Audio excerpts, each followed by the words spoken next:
আলহামদুলিল্লাহ এই ১৫ দিন আল্লাহ পাক আমার অনেক সুস্থ রাখছে, ভালো রাখছে। আমার যে কষ্ট কষ্টগুলো হইতো, যেমন আমি নামাজ পড়তে পারতাম না, নামাজ পড়তে দিত না, বুকে চাপ দিয়ে রাখতো, মাথার মধ্যে অনেক ব্যথা দিয়ে রাখতো, ঘাড় এমনি নোয়া রাখতো। এমন কোনো কাজ নাই যে কাজটা করলে আপনার আবার জিনে ধরবো, এমন কোনো ফল নাই যে ফলটা খেতেই হবে, না খেলে জিনে ধরবে, আর এমন কোনো ফল নাই যেটা খাওয়া যাবে না, খাইলে আবার আপনার প্রবলেম হবে, এমন কোনো ধরনের কোনো বিধিনিষেধ নাই। ঠিক আছে, মানে এখন থেকে স্বাভাবিক সবকিছু স্বাভাবিক জীবনযাপন করবেন। স্বাভাবিক আমরা যেমন 10 জন যেমন চলে, 10 জন যেমন সব জায়গায় যেতে পারে, সব খাবার খেতে পারে, আপনিও এমনটি পারবেন ইনশাআল্লাহ। আলহামদুলিল্লাহ। بسم الله الرحمن الرحيم তাসলিমা বেগম, আপনারা কয়দিন আগে আসছিলেন? এই ১৯ তারিখে, মানে ২ সপ্তাহ আগে আসছিল। 15 দিন আগে আসছিলেন। হ্যাঁ, ১৫ দিন। এখন আপনি কেমন আছেন? এই 15 দিন আমাদের চিকিৎসা করার পর থেকে নিয়ে এই পর্যন্ত আপনি কেমন আছেন বলেন তো, আপনার শরীরের অবস্থা? আলহামদুলিল্লাহ এই ১৫ দিন আল্লাহ পাক আমার অনেক সুস্থ রাখছে, ভালো রাখছে। আপনার এই সমস্যা শুরু হয়েছিল কবে থেকে? প্রায় ১৪ মাস। 14 মাস। এই 2 সপ্তাহ যেরকম আপনি পরিপূর্ণ সুস্থ ছিলেন, এই 14 মাসের মধ্যে এরকম ছিলেন কখন? না, এরকম ছিলাম ছিলেন না। না। বাকি আল্লাহ তাআলা আপনাকে পরিপূর্ণভাবে সুস্থ করছে। আর আমরা যে বলছিলাম এই ইনশাআল্লাহ আমাদের চিকিৎসার পর থেকে নিয়ে আর কখনো সমস্যা হবে না। আল্লাহর রহমতে হয়নি তো? না, না, আলহামদুলিল্লাহ। কি কষ্ট হইতো আবার একটু বলুন তো আবার। আমার যে কষ্ট কষ্টগুলো হইতো, যেমন আমি নামাজ পড়তে পারতাম না, নামাজ পড়তে দিত না, বুকে চাপ দিয়ে রাখতো, মাথার মধ্যে অনেক ব্যথা দিয়ে রাখতো, ঘাড় এমনি নোয়া রাখতো, সারা শরীরে জ্বালা গার কিরম থাকতো? ঘাড়ে মনে হয় যেমন এই যে এমনি নিচে সোজা হইতে পারতো না? না, না। আচ্ছা। মনে হইতেছে গানের মধ্যে কেউ বসা আছে। وننزل من القرآن ما هو شفاء ورحمة للمؤمنين। আমার আচ্ছা ধরে রাখুন, শক্ত করে ধরে রাখুন। আচ্ছা ألم نجعل له আচ্ছা عينين ولسانا وشفتين। আচ্ছা।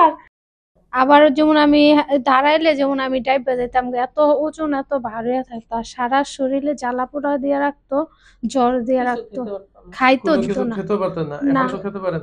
হ্যাঁ, হ্যাঁ, আলহামদুলিল্লাহ। পানি মুখে দিলে গিলতে পারতাম না, এভাবে যেমন চাপ দিয়ে রাখতে পারলাম। পানিটা মুখে দিলে যেমন আমার এই জায়গায় কেউ জানি পাড়া দিয়ে রাখতো, আর কোনো কিছু আয়তুল কুরসি বা কোনো দোয়া পড়তে লইলে পড়তে পারতাম না, মানে এরকম। আবার বোবাও বানায় রাখতো, মানে কিছু পড়তে দিত না।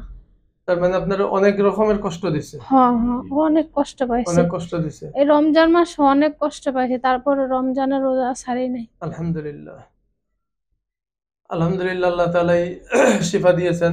আমরা সর্বোচ্চ যে ব্যবস্থাটা করা দরকার ছিল সেটা করে দিয়েছি। আর আপনার এই সমস্যাটা কিন্তু ছিল সম্পূর্ণ জিনের প্রভাব, জিনের ক্ষতি, যার কারণে আপনার এই কষ্টগুলো আরো বেশি হয়েছিল। তো ইনশাআল্লাহ যতদিন আল্লাহ তাআলা বাঁচায় রাখবে, জিন এবং জাদু, তাবিজ, কুফরি কালাম এবং মানুষের ক্ষতি এবং জিনের ক্ষতি কোনোটাই যাতে আপনার না হয় সেই ব্যবস্থা আমরা করে দিচ্ছি। এই পর্যন্ত যেহেতু আল্লাহ তাআলা ভালো রাখছেন, আগামীতে আল্লাহ তাআলা ভালো রাখবেন এই আশাই রাখি। ইনশাআল্লাহ। ঠিক আছে, আর কিছু বলবেন? না, আমি এখন কি মানে ছাদে বা কোনো জায়গায় চাইতে পারবো? যে জায়গায় জিনের আড্ডাখানা বেশি, যে জায়গায় শুধু জিন আর জিন থাকে, পৃথিবীতে এমন কোনো জায়গাতে, ভয়ঙ্কর জায়গাতে কখনো মানুষও যায় না ভয়ে, এমন একটা ভয়ঙ্কর জায়গায় আপনি একটা রাত্রে যায় থাকেন, আমরা দেখবো যে আপনার জিনে কোনো টাচ করতে পারে কিনা। ইনশাআল্লাহ সম্ভব না, পারবে না। আপনার গায়ে কখনো কোনো জিন টাচ করতে পারবে না আর ইনশাআল্লাহ। ঠিক আছে, এবার আপনি বাসায় থাকেন, ছাদে যান, বাইরে যান, জঙ্গলে যান, যেখানে মন চায় সেখানে যান, এবং একা একাই যেতে পারবেন, একা একা ঘুরতে পারবেন, ইনশাআল্লাহ কখনোই কোনো সমস্যা হবে না।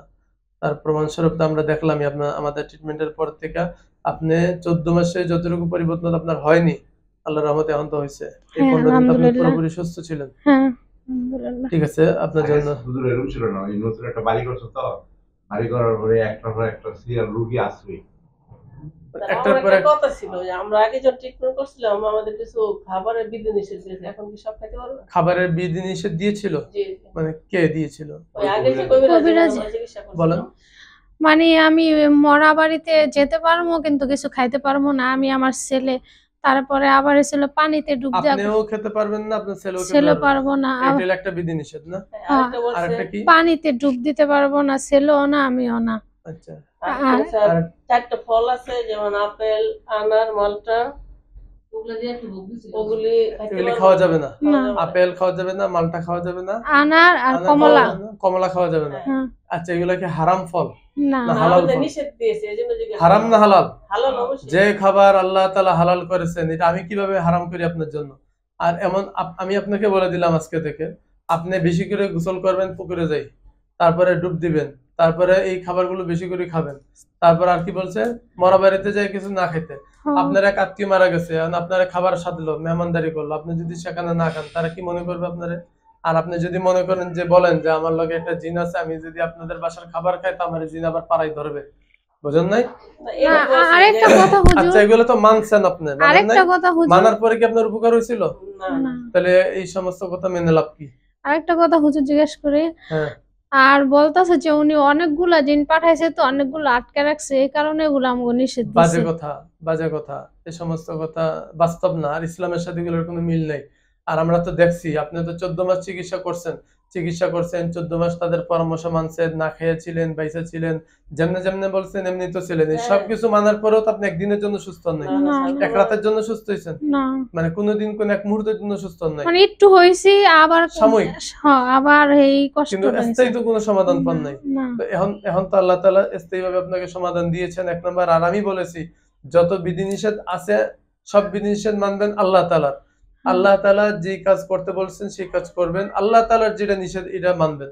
আমাদের নিজেদের বানানো কোনো আদেশ নিষেধ নাই, এমন কোনো কাজ নাই যে কাজটা করলে আপনার আবার জিনে ধরবো, এমন কোনো ফল নাই যে ফলটা খেতেই হবে, না খেলে জিনে ধরবে, আর এমন কোনো ফল নাই যেটা খাওয়া যাবে না, খাইলে আবার আপনার প্রবলেম হবে, এমন কোনো ধরনের কোনো বিধি নিষেধ নেই।